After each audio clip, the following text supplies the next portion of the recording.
For the third weekend in a row, protesters around the world took to the streets to express outrage at the bombardment of Gaza. In London, thousands marched past Parliament, calling on Rishi Sunak to demand a ceasefire. Organisers said 500,000 people attended the protest, though others are reporting that at least 100,000 people turned up. As with the other two protests, Saturday's march was peaceful. Just 11 arrests were made, and only 5 people have so far been charged with offences. And yet, that didn't stop the press from painting a very different picture. Here's how the Express covered the march. Ban jihadi hate mob, they say. And it called out protesters who shouted Allahu Akbar, the Arabic for God is great. But it's not just the media that's misrepresenting the protests. The government is getting in on the act too. Home Secretary Suella Braverman has held an emergency COBRA meeting where security services and police were asked to assess the possibility of a domestic terrorism incident following the war on Gaza. And afterwards, she gave this interview. Well, first of all, let me explain what we've seen over the last few weekends. We've seen now tens of thousands of people take to the streets following the massacre of Jewish people, the single largest loss of Jewish life since the Holocaust, chanting for the erasure of Israel from the map. To my mind, there's only one way to describe those marches. They are hate marches. There is a genocide happening right in front of our eyes. I'm actually sometimes careful using that word because I do think we need to have the threshold very, very high for it. But I think what we can say is there are war crimes, crimes against humanity happening right in front of our eyes, and there is a government using very genocidal language with genocidal intent. I think it's very clear that Israel has genocidal intent. It wants to empty the Gaza Strip if it can, right? And they are bombing whole families. Despicable. Now, it's not surprising that that has motivated a lot of people to go out onto the street and say, we object to a government that is supporting another government that is committing crimes against humanity, that wants to ethnically cleanse 2.2 million people out of their homes, if it can, right? And is willing to bomb hospitals to achieve whatever end it is they want to achieve, right? It's not surprising to me that has motivated a lot of people to march on the streets of London. And I'm actually really relieved that that's motivated a lot of people to march on the streets of London. Because I think if we were to allow something like this to happen on our TV screens, to see 2.2 million people locked into a tiny strip of land and then bombed, thousands of bombs falling, houses falling down. Whenever you hear of someone speaking in Gaza, they're like, I don't know if I will survive the night. Now, thank God people are going out and marching against that. I think that demonstrates that we do still have some humanity in society. And then the Home Secretary, right, she's in charge of all this. She's in charge of the police in this country, goes out and says that those hundreds of thousands of people who are upset and offended by seeing our government support the bombing of 2.2 million people in an open-air prison, they are part of a hate march.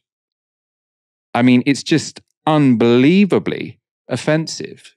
I also think it's, we keep hearing, these liberals say, oh, for community relations, we can't let, foreign policy questions enter into British society, right? Well, if what you do is you see a lot of people demonstrate against crimes against humanity and then you call them a hate mob.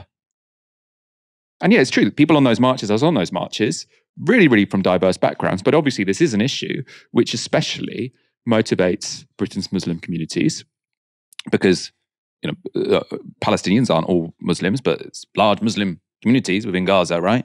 So this does motivate Muslim communities because they don't want to see people like them being subject to crimes against humanity. Perfectly reasonable, by the way. There's nothing sinister about that. There's nothing cynical about that. But to have a march, which is one of the biggest marches we've seen in this country since the Iraq War, attended disproportionately by Muslims, and then you have the government saying this is a hate march. Anyone who cares about this is immediately subject to suspicion. I just think is upsetting, it's despicable, and it's also pretty dangerous. Well, isn't it interesting, Michael, that the Tories love freedom of association, they love freedom of speech, they talk about how liberty is the cornerstone of conservative ideology and politics, until, of course, somebody does something or says something or protests for something they disagree with, in which case this is hateful, oh my God, we can't do it, how do we prescribe it, how do we ban it, how do we criminalize it? So probably somebody needs to explain to Suella That's not how liberties work. You can't just give freedom of speech to people you agree with. You can't just give freedom of assembly to people you would assemble with. That's not how it works. You have to give those things by necessity of them meaning anything to those you disagree with. Otherwise, they have literally zero value. Otherwise, you literally live in Stalinist Russia. You live in an authoritarian state. And Michael, this really gets to the heart of a really, I think, important conversation, which is, look, if you have a demonstration of 500,000 people there and 5,000 people make asses out of themselves, or they say reprehensible things, does that therefore discredit the entire protest? I mean, it's bad, it's objectionable, but does that therefore mean that the 495,000 people who didn't do that should be tarnished with that brush? I don't think it does. And I have to be honest, I try and be fair. I do try and be fair. If there was 500,000 people marching through central London with the Countryside Alliance saying, bring back fox hunting, and 5,000 were neo-Nazis, of course you'd say, this is outrageous. These people are disgusting, blah, blah, blah, blah, blah.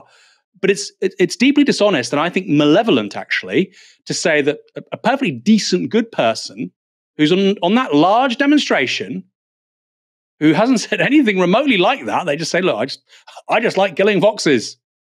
Okay, I find that weird, but whatever. It's deeply malevolent, I think, to say, well, you're just like this person over here. And by the way, we're not playing at that level. I don't think anybody's saying, I don't think you can compare it to neo-Nazism. I'm giving you an extreme example.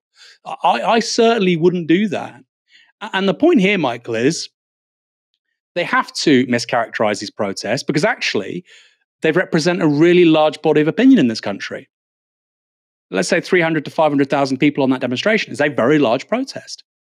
And what we know from polling data, which of course draws on even larger numbers of people, is that around 76% of the British public favour a ceasefire. I think 3% strongly disagree with this ceasefire, strongly disagree. Of course, if you went on Twitter, you'd think it was way bigger than that. 3% strongly disagree, 5% probably disagree. But the 3% strongly disagree, well, if you were just watching the TV and you're looking at Parliament and you were looking at Twitter, you would think, oh, if you're listening to Lawrence Fox, Lawrence, if you're watching, please try and spend some time with your children rather than behaving like a maniac trying to burn flags or pull them down in central London. They might value you for it one day. If you were to listen to those people, observe those people, you would think that, okay, well, actually, public opinion's in a really different place here. But no, 76% of the British public want a ceasefire. Another poll in regards to which side are you more sympathetic to?